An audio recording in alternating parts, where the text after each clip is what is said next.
All right, let's go ahead and wrap up the show tonight. We're going to talk finally about Ghislaine. So let's talk about Ghislaine Maxwell. She did get hit today with some new charges, actual sex trafficking charges. This is an article that came out from The Independent saying here, Ghislaine Maxwell hit with 2 additional charges in sex trafficking case. Federal prosecutors have filed 2 additional charges against Ghislaine Maxwell in their sex trafficking case against the British socialite, who stands accused of grooming young women and girls for her late friend Jeffrey Epstein. The new filing from prosecutors in Southern District of New York on Monday accuses Ms. Maxwell of sex trafficking conspiracy and sex trafficking of a minor. So that's new because she wasn't being charged with any sex trafficking before, and so now she is. Says Monday's superseding indictment extends the timeline of Ms. Maxwell's alleged involvement in Epstein's abuse of young women to 2004. So before it was only 1994 to 1997, and now they're doing a whole decade. They're like not 3 years, but 10 years, 1994 to 2004.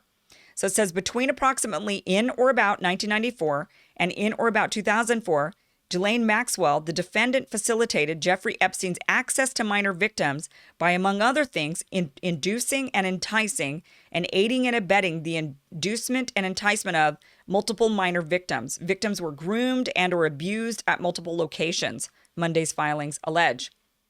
The victims were as young as 14 years old when they were groomed and abused by Maxwell and Epstein, both of whom knew that certain victims were in fact under the age of 18, the documents state. So she denied the charges. And of course, her and her attorneys are saying that this is all just, they're just going after her because Epstein's dead and they can't go after him. So now she's the fall guy because they can't get him and they need somebody to blame. But the truth is that she was heavily involved in all of this. And had she not been charged with sex trafficking, I think all of us would say, hey, justice wasn't served. I mean, this woman was absolutely integral and involved in procuring the young women for Epstein. That's how they trusted Epstein. They weren't trusting this old geezer guy in Florida. They were trusting Ghislaine, or however you say her name, Ghislaine. They were trusting Ghislaine, thinking, oh, here's a nice woman. And she's, soft and kind and nice. And she's telling me it's all going to be okay and that I can trust this man. That is how it happened. These young girls weren't getting groomed or recruited by Epstein himself. That wouldn't have worked. He needed Ghislaine and he got her. And she was the one who used her womanness in order to attract these young women. And so, she should be charged with sex trafficking and they should be going after her. And they should be, and I hope she starts talking about all the people that they helped, that they were blackmailing. I mean, look, I've always believed that this was not just about some perversion on Epstein's part, but this was about blackmail. This was about getting access to those who have influence in various countries in order to blackmail them, in order to get what the information necessary or the leverage necessary in order to, secure certain foreign policy agendas by, I think it was Mossad in Israel. And I've said that before, and I know that sounds to a lot of people, they say, oh my gosh, there's many of us that say it's all connected. Her dad was Mossad. She seems to have been recruited. Epstein had all this money from God knows where, nobody knows.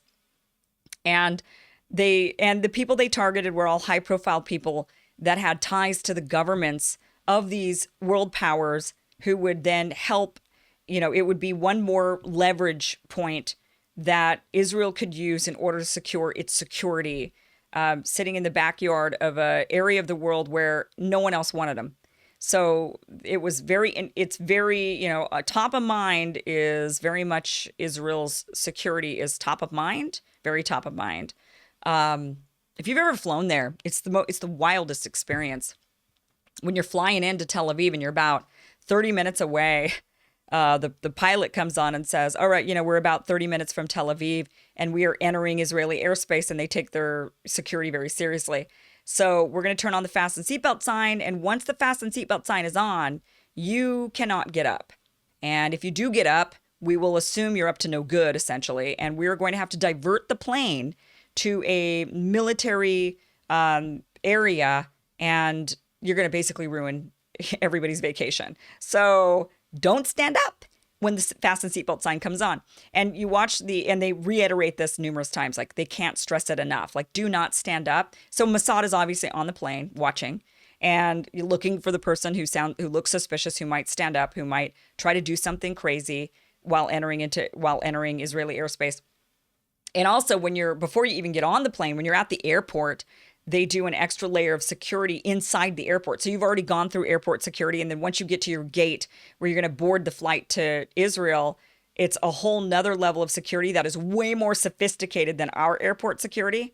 I don't know what they're doing, but there's clearly people above and like in the ceiling looking down, x-raying your bags. They've got some kind of crazy equipment where they can see, because what they do is they have you put your bag, when you enter in, you have to go through another metal detector, at the wing of the airport.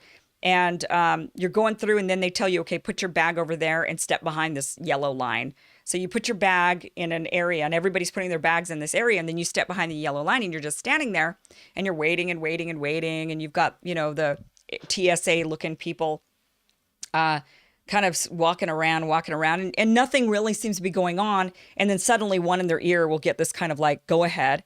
And then they say, okay, everybody, you can get your bags. So something above in the ceiling, because, she kind of looks up, something above in the ceiling was there looking at the bags, like assessing all of our carry-ons. And then again, once you get on the plane and you're heading into Tel Aviv, and once you're in Tel Aviv airspace, then they do this whole, don't you dare stand up or else, we will take you down. And everybody here will have to go to this special military place, and we all get inspected. It's the worst thing ever, so just don't do it. And they actually then padlock, they lock the bathrooms, all the lavatories on the plane, they lock them so that, don't you, just to make it really clear that don't you dare stand up and try to go to the bathroom when you're in Israeli airspace. And so they care a lot about their security, not only from that perspective, but just as a nation as a whole. They're hyper vigilant about it. And that includes, I think a lot of us believe that includes gaining some leverage on some world leaders in order to ensure allegiance by the powers that be, to ensure that they continue to play nice, even when things get tough.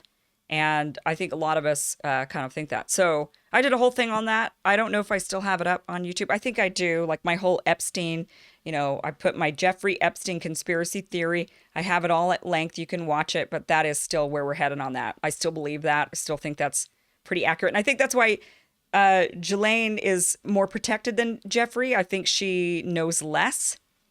And, or she herself was his handler, essentially. And she is